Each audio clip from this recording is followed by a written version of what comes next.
who is Emil? Tell us about yourself and just your journey as a creator. And I saw when I was stalking you that you do a lot of things. So I want to know, like, how do you make your passions into creativity and then into a career? So, I'm Emil ArtPunk Lars. My moniker online is ArtPunk, which is something I'm going to try and keep going for as long as I can until I can't, which is unknown time. We'll see, until I get bored of it and change it to something else like Art Grandpa or something. So I am classically trained in theater, and I studied drama of all things. Did a lot of performance arty stuff, did some voice work. I still do voiceovers here and there, not as much, but I recently did an Afrikaans one for, I think, drought prevention and soil erosion in the Northern Cape, which is going to be interesting. And yeah, so that's kind of where I started in sort of the creative field after high school, of course, because high school is not creative at all. They try and make you very boxy. True. And obviously that just never happened here. I studied drama, but like at the same exact time as studying drama, I also was like the person that everyone calls to do sound and lighting for their shows, because I think partially I was the only one interested in doing all of that kind of stuff. And I was also the person that has been fiddling with the computer since age 7 and figuring out all of the nonsense of like how this works, how that works. And yeah, still can't code, surprisingly, but I can do a whole lot of other things that I'm okay with. One day is one day, and I'll learn how to code. We'll get to that bridge at some point. For now, it's okay. Blueprint is there on Unreal, and what's the other one? Bolt is there on Unity.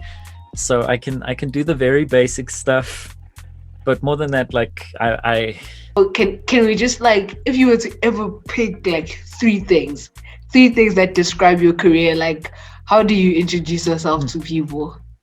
So I introduce myself as a multi-disciplinary artist, because honestly, that's the only one that makes sense. Because if I try and tell people I'm an actor, then they're like, oh, great. But also I'm a lighting designer, and also I make weird things and sell NFTs online. And also I make weird stuff in Blender in my spare time that's really like expansively odd, and it's generative art and stuff. And my big goal is to make randomized art world, like atmospheric worlds, and then have it like processed into VR and we can just walk through it. That would be like amazing. But in time, I think that multidisciplinary artist is the best way. I was very lucky. Right after I studied, I worked for a wonderful place called Pop Art Theatre, and they are like same WhatsApp group as a wonderful other company called the Center for the Less Good Idea, which is a art institute / weird experiment, sort of started by William Kentridge. And they've got this thing where they do seasons of arty kind of stuff where they get a group of performers and artists and technological geniuses and all those people together to see if they can make something happen and to present the work.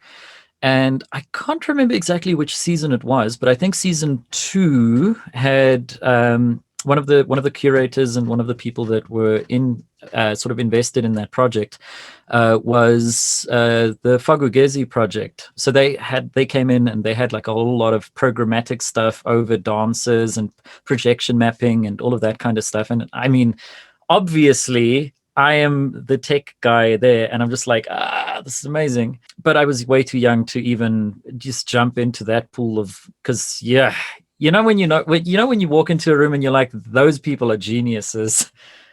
I'm not even close to the genius yet, but like I can respect the genius. Got you. And then a couple of seasons later, we started doing another season where we very consciously did VR. So we worked with Eden Labs and New Reality, and there was one other VR studio that was also involved in the project. So we filmed stuff with William Kentridge, a couple of dancers, a couple of actors, and it was really interesting. But it was mostly filming stuff and then sort of interlacing stuff on top of filmed media, which is cool. And I was involved there as a lighting technician and sort of figuring out sort of the artistic space in one of them. I think you aren't exposed to VR, AR unless you're in that space, especially in our country. Do you think we're at a point where there's so many opportunities for people to get into that scene, like 3D, AR, VR, or are we still like going to have to make more progress? So in terms of possibilities, I mean, to say that there aren't possibilities is complete madness. There's definitely massive opportunities, and it's just a case of like, there's a huge amount of opportunities like just over the crest of a hill, but you kind of have to climb that hill, and that hill is very complicated in South Africa. Because like explaining VR to most people is like trying to explain like walking through a gallery to a blind person that doesn't understand color specifically, or they don't understand shape or composition, or that kind of stuff. It's really difficult explaining it, because like if you walk down the street and you ask 100 people how many people have been in VR, just they've put on a headset, very few people would say yes. And ironically, like I make stuff in VR, and this is my headset. It's literally, it's like an old school like Zeiss VR1. So I pop my phone into this thing and connect it up with RiftCat to my computer to watch anything in VR, which is like ridiculously stupid way to do it. But it's the cheapest way to do it, because I mean, I wanted to get a very nice Oculus Rifty thing, and then COVID happened, and so all of my savings went and tried to keep me alive rather than dying. Yeah, it's like, it's nice, bury me in a coffin with an Oculus Rift, or stay alive and not get one. So how do you get opportunities? How do you make sure that you're consistently building your career? Just in the age of social media, especially, how have you been able to just continue living off being a creator? I mean, you talked about selling your NFT, selling your first NFT, and I actually wrote that down. So I actually wanted to know about that. Like, how did that happen? How did you get to that point? Completely by chance. I am so bad on social media. Like I'm trying my best to just be a tiny little bit better, but like I feel so bad about it. Like my brain is wired to do a whole host of other things on this planet, but social media is the one that I neglect like nobody's business, and I need to get better at it. But when I do remember to post stuff rather than just doing stuff and never posting about it, I mean, it helps quite often. It really does help, because otherwise no one knows what I'm talking about. So, and I find that it's also that whole thing of, if you do go onto Instagram, like the whole entire platform is kind of built to accommodate people that want to be extremely famous or extremely popular, or that want 1,000 million likes. I don't even know what the threshold is these days. Like it is it's kind of built for people that just want too much attention. And as an artist, like theoretically you should just like bury that pride and just go like, what, I know that I'm in the church, but I'm going to do something that's not of religion of church that I'm in, because there's multiple churches, just saying, they're not just one. There's Church of Scientology and of other things. Anyway, you know that you're in one specific space, but you can do something different in that space, and someone will recognize it, and someone might like what you're doing.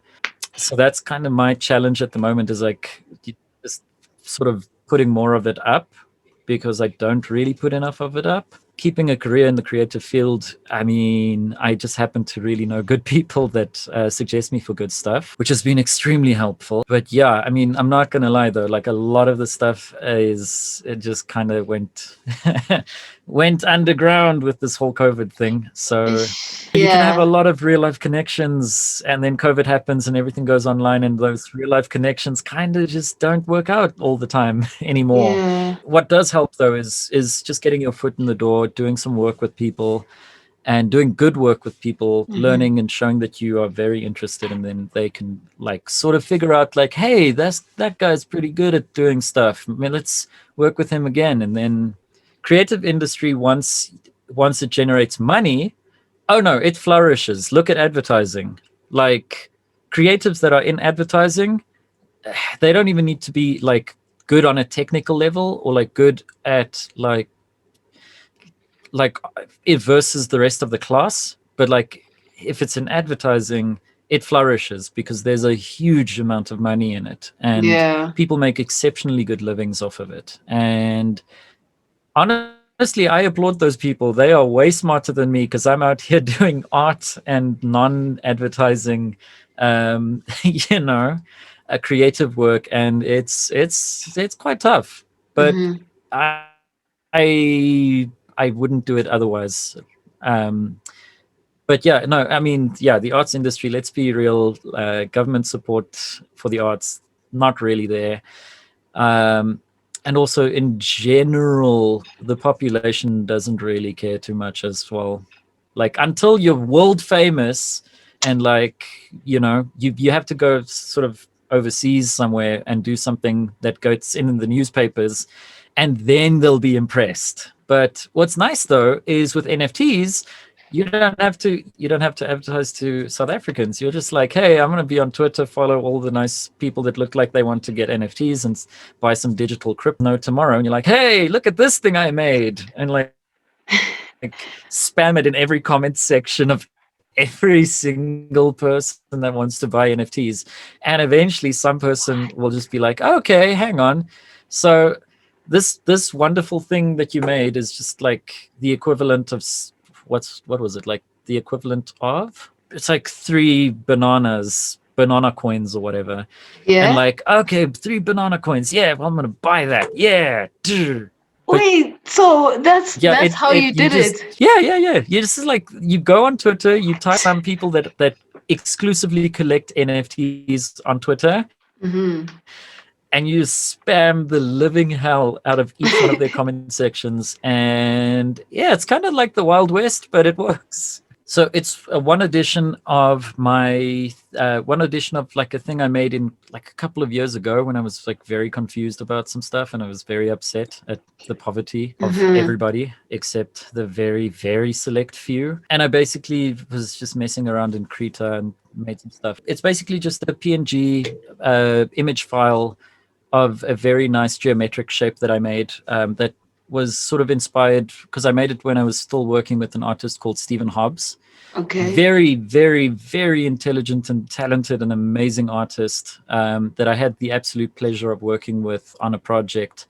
I worked in the studio and I made a whole lot of stuff with wood, and it was glorious. And so he works a lot with contrasting stuff, a lot with structures and Mm-hmm. sort of architectural stuff, oftentimes things that look a tiny bit ugly, and a lot with dazzle, which is these very contrasting white and black or different colors even, Mm-hmm. kind of patterns that they used on ships to disguise or camouflage them from other ships back in World War II.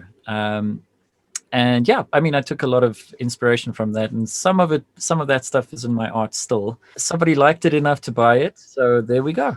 Wow. It's great. Now if only everyone could buy all of the rest of my art. But um we'll get there. yeah, but that's amazing to see. And I'm actually very excited for what else you can sell. Can you tell me where I can see your art? So, Hic et Nunc. I mean, technically speaking, if you literally just go to my Instagram, you'll find some of it. But the stuff on Hiket Nunk, you can find from my Twitter.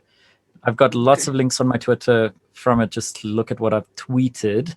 It's at ArtPunk Dude, and there you go. I'm very excited. Speaking of like the more VR-y stuff of NFTs, because NFTs are a tiny bit limited in some senses. But what I've looked at on some of the other blockchains, Ethereum, was that people are making like virtual worlds where they've basically got like a massive map or like a massive galaxy and with different planets or the different streets or different like geographical locations that are interconnected in some way. And for extreme amounts of money on Ethereum, you can buy plots of it and do whatever you want to with it. And some of the stuff is like made in such a framework that you can make it a little bit of a game looking world kind of thing. And the owner of the whatever planet or block or plot of land or something can actually embed their NFTs onto the actual thing, which is amazing, in my opinion. And I wish for the day that we can experience that in VR, because I would actually plonk my entire life savings on buying a planet and putting NFTs on the entire planet.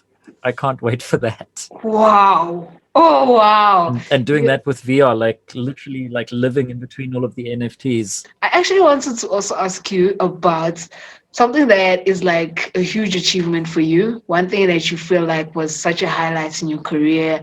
One moment where you were like, you know what?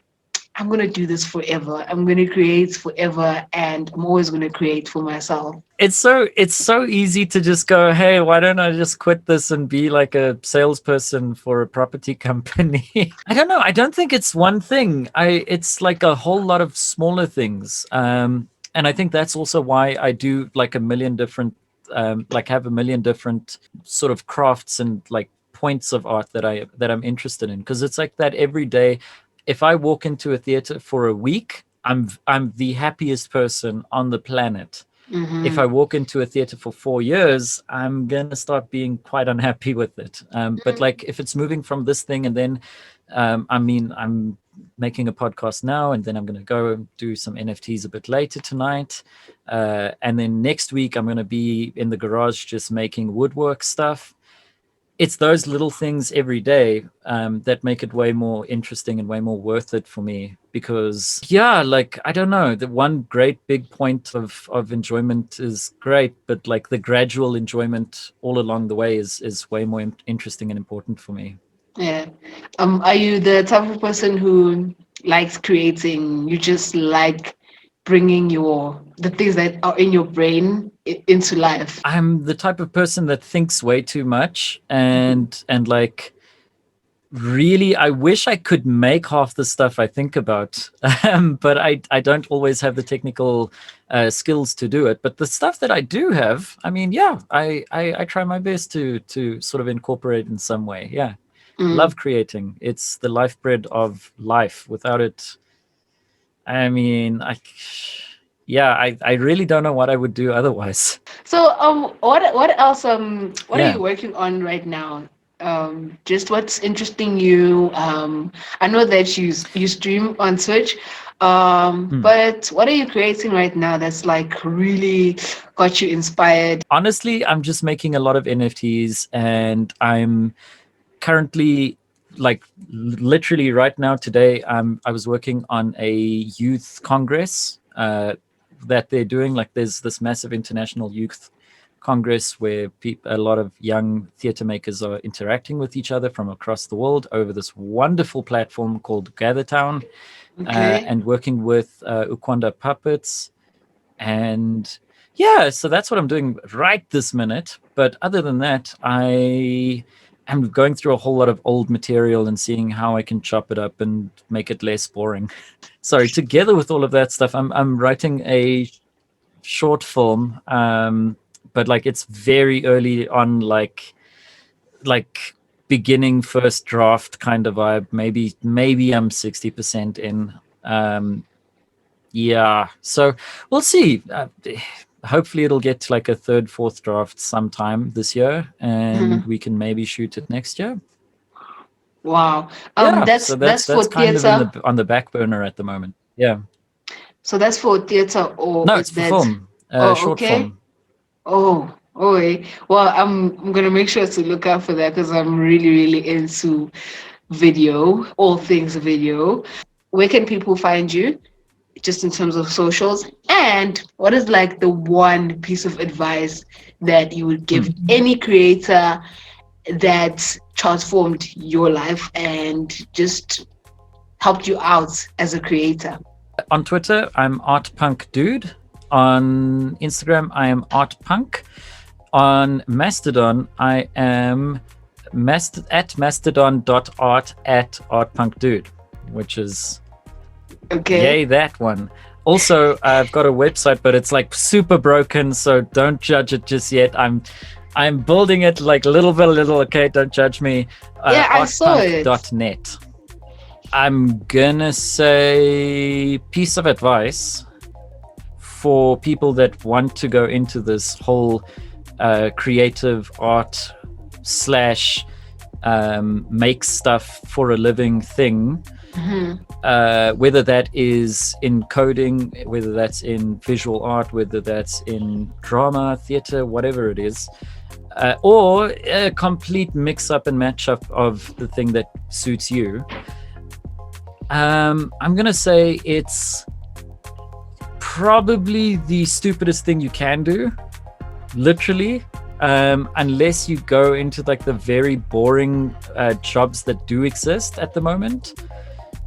But it's like full-blown just creative stuff. It's a stupid decision, but it's worth it, because the enjoyment of the job is insane. And truly, if you're made to do it, you really can't do anything else and still be okay in your head, because depression is extremely real and it comes for you whether you like it or not. And you're gonna if you're made to do this thing, you do something else, it eats you. And if you're not made for this thing and you're trying to do it, it's also gonna eat you. So it's a bit of a flip coin on that one. But yeah, it's not easy, but if it's the only thing you can do, like truly and honestly, it's worth doing. And also shill everything, every minute that you have, and brag about everything you have. Like, you gotta really have a lot of faith in yourself, because nobody else does until you make them get faith in yourself. You literally have to do something else just to live, and then you have to create as well, because you can't not do it.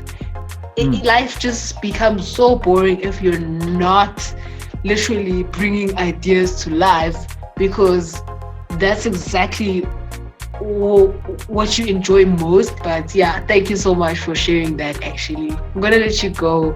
Thank you so much for coming through, and thank you so much for talking to me. Okay, cool. Thank you for having me on the show. And cheers, y'all.